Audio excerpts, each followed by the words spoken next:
Este domingo hemos escuchado como primera lectura un texto tomado del célebre capítulo 18 del libro del profeta Ezequiel. Ya hemos hablado alguna vez de él. ¿Quién es el profeta Ezequiel? Ezequiel es un profeta que fue llamado por Dios en Babilonia, en el exilio, en tierra extranjera, para acompañar al pueblo de Israel, que también estaba en el exilio, durante esta dura experiencia que allí les tocó vivir lejos de su tierra.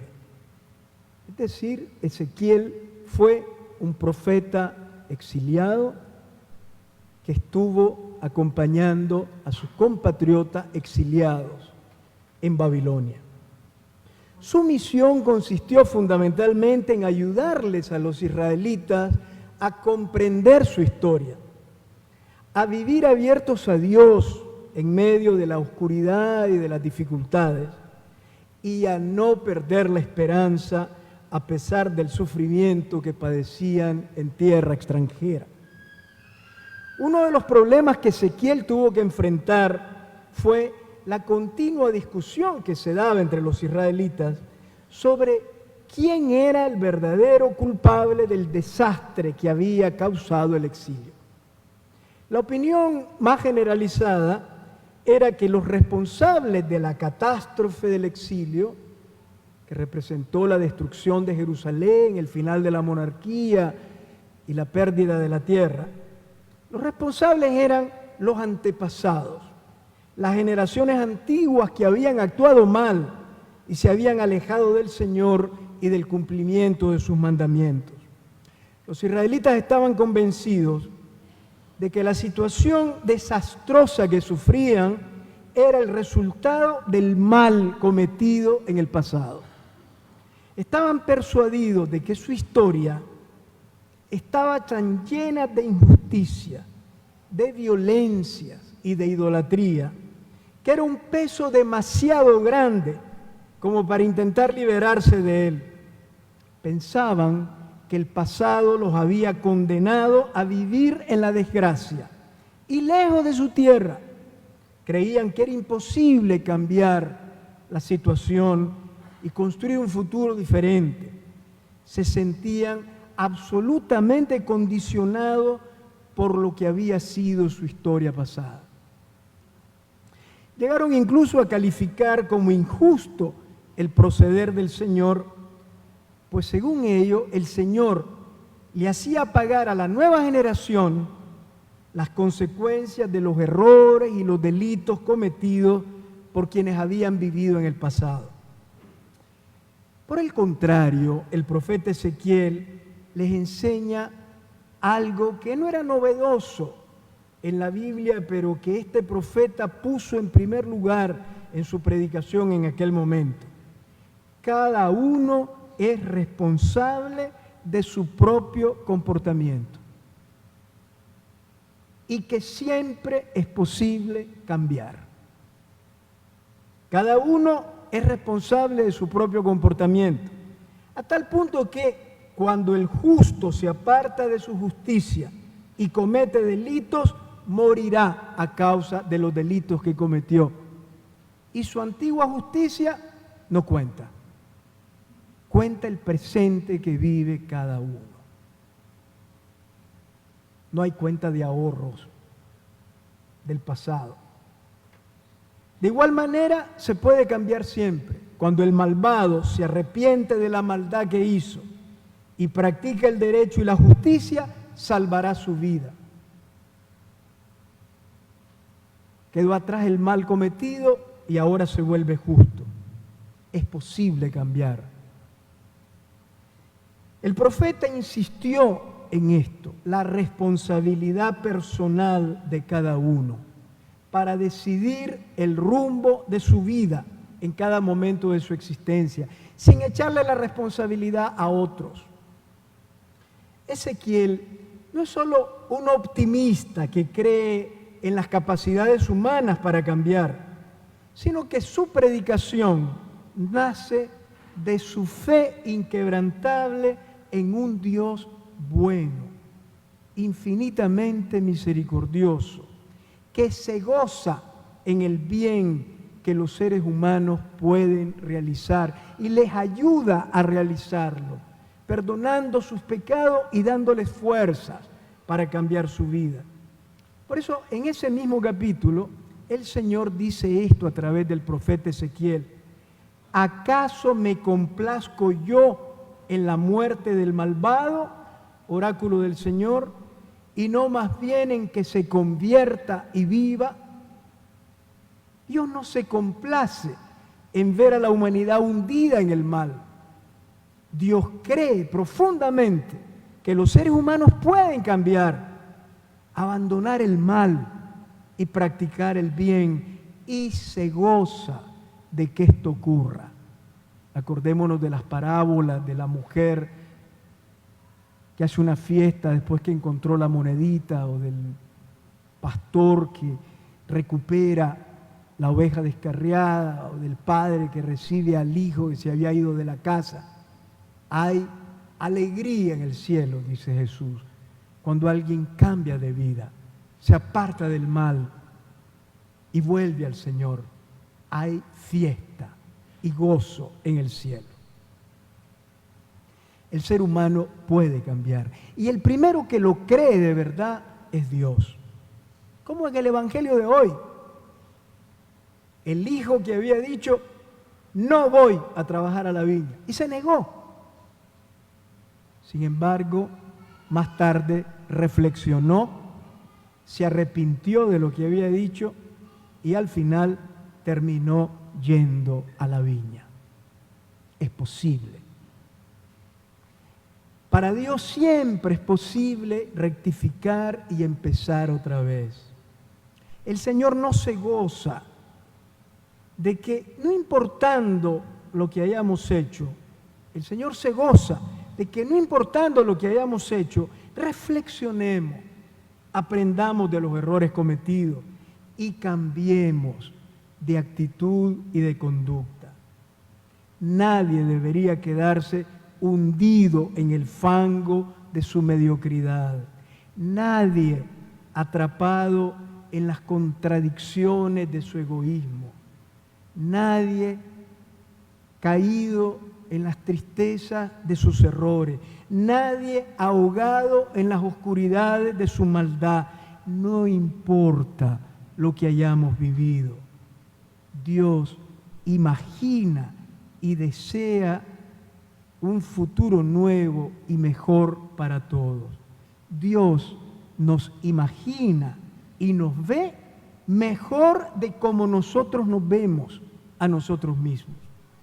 Decía Santa Teresita del Niño Jesús, cuya fiesta celebramos hoy, 150 años de su nacimiento, doctora de la Iglesia, hace esta confesión: me vi pequeña, débil y sin valor, pero me encontré con un Dios que veía lo contrario. Este es el Evangelio. Yo me veo pequeño, débil, vulnerable, insignificante, sin valor, pecador, pero me encuentro con un Dios que ve en mí todo lo contrario. Esta es la buena nueva. Dios no nos ve como nos vemos nosotros. Dios nos ve con amor y nos ve con unos ojos de esperanza. Mira en nosotros no tanto lo que somos, sino lo que podemos llegar a ser y lo que Él desea que seamos. Es verdad que el pasado siempre condiciona, pero no es una herencia fatídica de la que uno no pueda librarse. El mal cometido no tiene nunca la última palabra. Si nuestra vida ha estado teñida de pecado, hipocresía, egoísmo, maldades, eso no quiere decir que no podamos ser diferentes. De que haya un momento en que, como el de la parábola, habiendo dicho no, digamos sí y vayamos a la viña. Nadie está irremediablemente condenado a seguir siendo lo que ha sido. Nunca es demasiado tarde para decir sí e ir a trabajar a la viña del Señor, aunque muchas veces le hayamos dado la espalda y nos hayamos negado a ir. Y en este esfuerzo, el primero que se pone de nuestra parte es el Señor, que como dice Ezequiel, no se complace en la muerte del malvado. ¿Y en qué se complace? ¿En qué se complace? ¿En qué se alegra Dios? En que el malvado se convierta y viva. El Señor quiere alegría en el cielo, y el motivo de su alegría es el cambio que se produce en nuestra vida. Ezequiel está hablando a todo un pueblo, no solo a cada israelita en lo personal. Hablaba no solo de la posibilidad del cambio personal, sino también de la posibilidad del cambio del pueblo y de la transformación de su historia.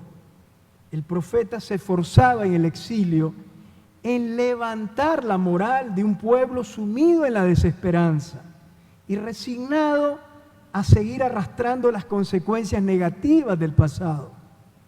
Su enseñanza sigue siendo válida hoy.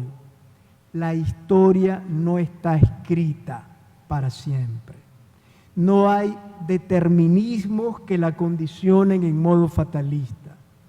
Lo peor que le puede ocurrir a los pueblos es acostumbrarse a situaciones inhumanas que sin darnos cuenta se llegan a asumir como normales.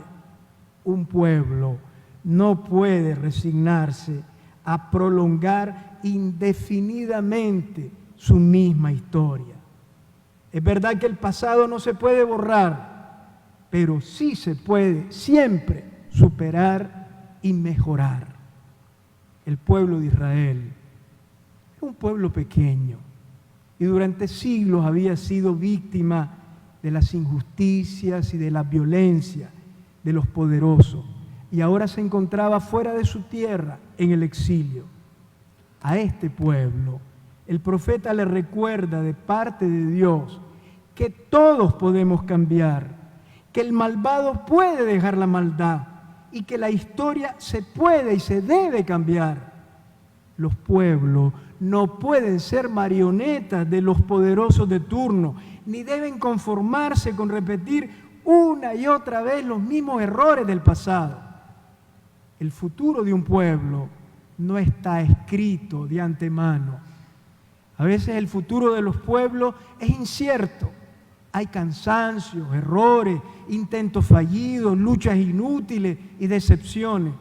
Podemos llegar incluso a pensar que ya no hay solución y que no nos queda otra opción que acomodarnos y acostumbrarnos al sometimiento, al silencio temeroso, al despojo de nuestra dignidad y de nuestros bienes.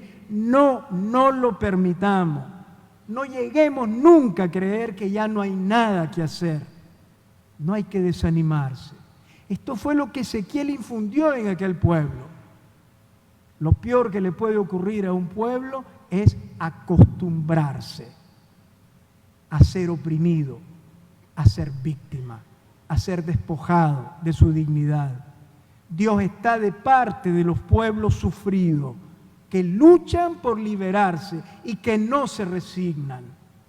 En Bolivia, en el 2015, el Papa Francisco dijo estas inolvidables palabras: el futuro de la humanidad no está únicamente en manos de los grandes dirigentes, las grandes potencias y las élites. Está fundamentalmente en manos de los pueblos, en su capacidad de organizarse. En el exilio, el profeta Ezequiel animó la esperanza de un pueblo sin futuro, no solo porque era consciente de que el futuro pertenece a los que creen en la belleza de sus sueños, sino sobre todo porque Ezequiel estaba convencido de que Dios está a nuestro lado y se complace en que luchemos por un futuro nuevo y mejor, en que Dios sabe que podemos hacerlo y en que Dios quiere que lo construyamos. Cuando los israelitas en el exilio se sentían como un montón de huesos secos, dispersos por un valle de muerte. El Señor, por medio del profeta Ezequiel, les prometió soplar sobre ellos un fuerte viento de vida para convertirlo en un pueblo vigoroso, capaz de hacer el bien y decidido a construir una nueva historia basada en la verdad, la libertad y la justicia.